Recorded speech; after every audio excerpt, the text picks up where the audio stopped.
E aí, pessoal, graça e paz. Meu nome é André Luiz e hoje nós vamos falar de escatologia. Isso mesmo, o estudo do fim, o estudo das últimas coisas. Para quem gosta de estudar a palavra de Deus e mais especificamente esse tema, né, que fala a respeito do fim, do que vai acontecer no final dos tempos. Então a gente tem um conteúdo bem interessante hoje. Eu quero falar de Mateus 24. Mateus 24 é o sermão profético. O próprio Senhor Jesus Cristo está ali ensinando, profetizando a respeito do fim. E hoje eu quero falar de um texto específico, né? Mateus 24 é muito rico, tem muita informação ali, mas tem um texto específico que é interpretado de uma maneira bem especial por muitos, né? Inclusive aqueles que creem como eu, que são dispensacionalistas, que creem que Cristo um dia voltará para estabelecer o seu reino milenar aqui na terra e que, como eu, creem que a igreja não vai passar pela grande tribulação, ou seja, eu sou pré-tribulacionista. Então a gente olha para esse texto e mesmo entre nós que somos pré-tribulacionistas, existe uma divergência na interpretação desse texto. Então, Mateus 24, versículos 32 e 33 falam da parábola da figueira. Vamos ler aqui para a gente entender. Mateus 24, versículo 32 e 33. Aprendei, pois, esta parábola da figueira. Quando já os seus ramos se tornam tenros e brotam folhas, sabeis que está próximo o verão. Igualmente, quando virdes todas essas coisas, sabeis que ele está próximo às portas. Ou seja, sabeis que Jesus Cristo está próximo às portas, né? A sua segunda e gloriosa vinda. Então vamos lá. O que é que o texto está falando aqui? Muitos interpretam que Jesus Cristo, quando se referiu à figueira, ele estava falando do renascimento, ou do florescimento, ou do nascimento do Estado de Israel. Ele estaria dizendo aqui que quando Israel florescesse, renascesse, todo mundo ficasse atento, que isso seria um sinal, uma indicação de que Jesus Cristo estaria às portas. Será que esse texto diz isso mesmo? Eu considero que não. Vamos entender. De fato, Israel, podemos dizer que Israel renasceu ou até floresceu em 1948. Né? Israel era uma nação esquecida, estava dispersa, eles sempre se consideraram nação, mas não eram reconhecidos. E lá em 1948, a ONU, né, o mundo inteiro, reconheceu Israel como Estado. E isso é considerado um renascimento, um florescimento de uma nação que já existiu, uma nação muito antiga, que existe desde os tempos patriarcais, né, desde Jacó, que é Israel. Mas essa nação, ela sofreu juízo, e aí é outro assunto, mas chegou um momento em que Jerusalém é destruído, isso na Era Comum, o templo é destruído e eles são dispersos pelo mundo e ficam vagando pelo mundo sem nação. E, finalmente, em 1948, Israel é reconhecido como nação. Aí o pessoal interpreta que Jesus Cristo disse aqui que quando esse reconhecimento acontecesse, ficássemos atentos, porque ele estaria às portas. Será que é isso mesmo que o texto diz? Eu acredito que não. Vamos dar uma olhada no texto. Vamos olhar somente para o texto, sem estar tentando justificar a nossa visão, mas olhando o que o texto quer dizer. Né? O que é que eu faço quando eu vejo esse texto e eu quero entender o que é que Jesus quis dizer com essa parábola da figueira? Eu volto um pouco e lá do início, eu vou voltar lá para o versículo 4, eu vejo que Jesus está respondendo a perguntas que foram feitas para ele, né? E ele começa a responder essas perguntas a respeito do tempo do fim, e ele começa a descrever o que vai acontecer no final dos tempos. Tudo que ele diz aqui, versículos 5, 6, 7 e 8, nos leva a crer que ele está falando da grande tribulação, do início da grande tribulação. Ele continua falando da grande tribulação, ele fala da metade da tribulação. Aqui no versículo 15, a gente vê ele dizer: quando, pois, virdes que a abominação da desolação de que falou o profeta Daniel está no lugar santo, quem lhe entenda. Então, os que estiverem na Judéia, e ele começa a falar de eventos que vão acontecer durante a grande tribulação, e ele vai até o final da tribulação, que culmina ou que termina. A grande tribulação, ela é encerrada pela sua segunda e gloriosa vinda. É isso que acontece nesse texto. Cristo está falando da tribulação desde o início, do meio e até o fim da tribulação. Tem arrebatamento da igreja nesse texto? Não. para mim que acredito que a igreja não passará pela grande tribulação, se Cristo está descrevendo a grande tribulação, seu início, meio, até o fim, termina com a sua segunda e gloriosa vinda, depois ele começa a falar dos julgamentos que vão ter no final da grande tribulação, ou seja, quando ele vier na sua segunda e gloriosa vinda, e ele entra no capítulo 25 falando disso, né? Julgamento do povo de Israel, depois julgamento das nações gentílicas. Então, não há arrebatamento nesses textos, nem em Mateus 24, nem em Mateus 25. Então, não tem como a gente entender que Cristo falou aqui que haverá algum sinal que indique que ele está muito perto de vir arrebatar a sua igreja. Isso não tem no texto. Mas esse texto vai nos mostrar que haverão sinais, ou haverá sinais, que vão indicar que a sua segunda vinda, isso aí é depois do arrebatamento, a sua segunda vinda, durante a grande tribulação, acontecerão sinais que indicarão que está perto dele voltar pela segunda vez, no seu segundo e glorioso retorno para julgar, para vencer o inimigo, para estabelecer seu reino milenar. Onde é que tem isso? Você vai lá para o versículo 27 e a gente vai ver assim, ó, ele vai dizer, porque assim como o relâmpago sai do oriente e se mostra até o ocidente, assim será também a vinda do Filho do Homem. Porque onde quer que estiver o cadáver, ali se ajuntarão as águias. O que ele está dizendo aqui? Que a vinda dele, a sua segunda e gloriosa vinda, todos verão.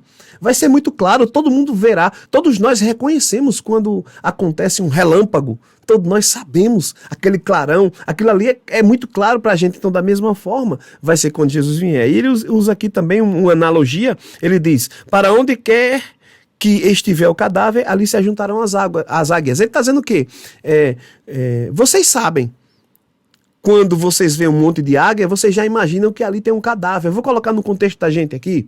Aqui eu vejo muito, aqui onde eu moro, no Nordeste, a gente vê às vezes um monte de urubu, águia, o carcará.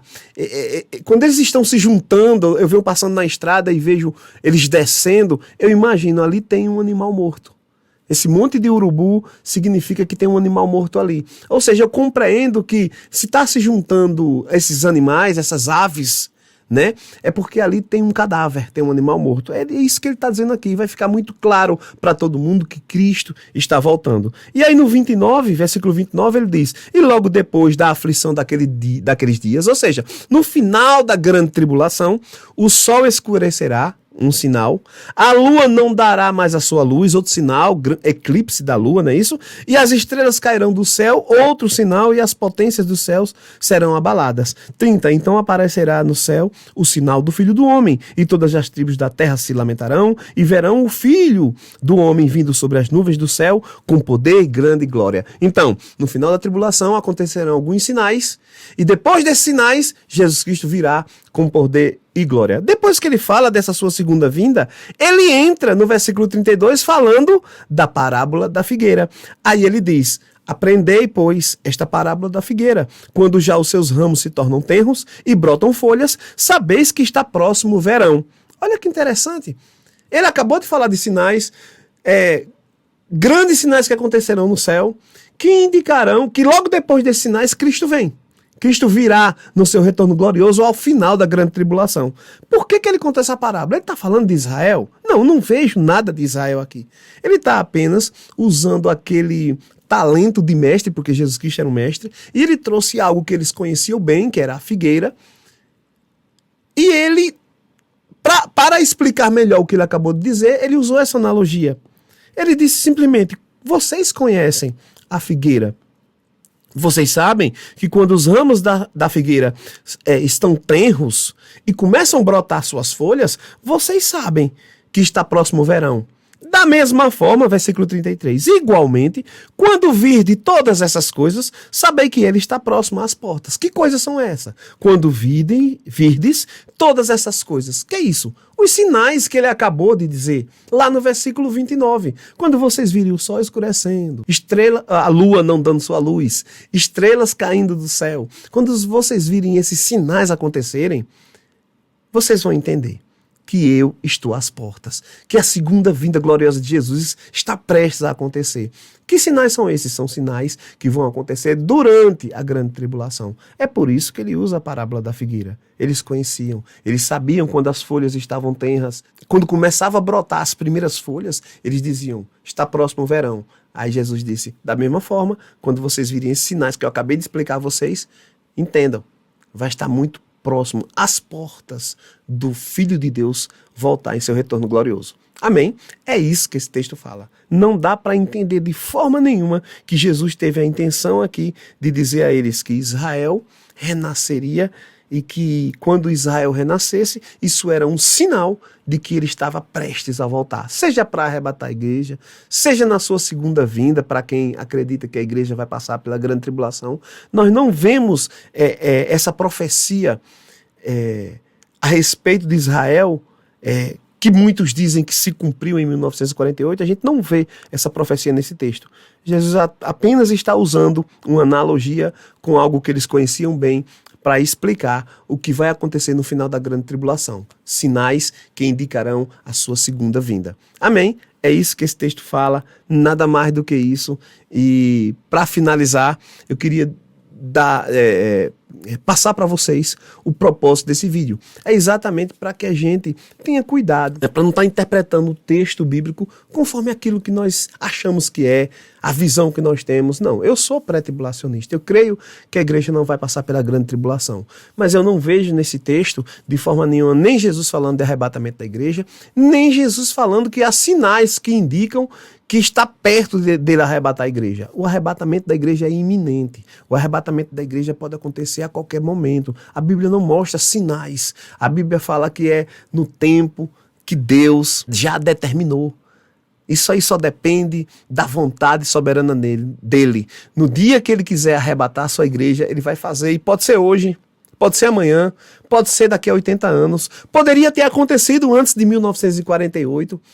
Os próprios discípulos, eu posso dizer assim, os apóstolos, né? O próprio Paulo, ele se inclui quando ele fala a respeito do arrebatamento, a respeito da ressurreição. Ele se coloca no tempo que ele escreveu, porque ele acreditava que poderia acontecer lá no tempo dele.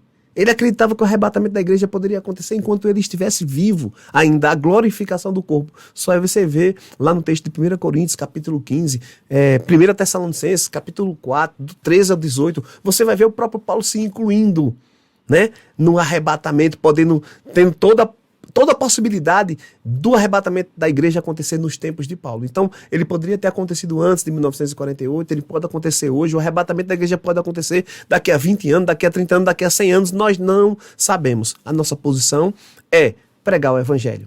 É sermos testemunhas de Jesus Cristo até os confins da terra. É andarmos em santidade, seguirmos os princípios da palavra de Deus. É estarmos prontos, vigilantes, sempre fiéis, obedecendo a Deus. Essa é a nossa posição e não estar procurando um sinal que indique que Cristo está prestes a arrebatar a igreja. Isso não existe. Amém? Haverá sinal? Sim, mas depois. Lá no final da grande tribulação acontecerão sinais tremendos e sim, esses sinais indicarão para aquelas pessoas que estiverem passando pela grande tribulação que Cristo está às portas. Graça e paz, espero que você tenha gostado e se você gostou mesmo, compartilha, manda para teus amigos para que mais pessoas tenham acesso a esse conhecimento da palavra de Deus. Que Deus abençoe, graça e paz.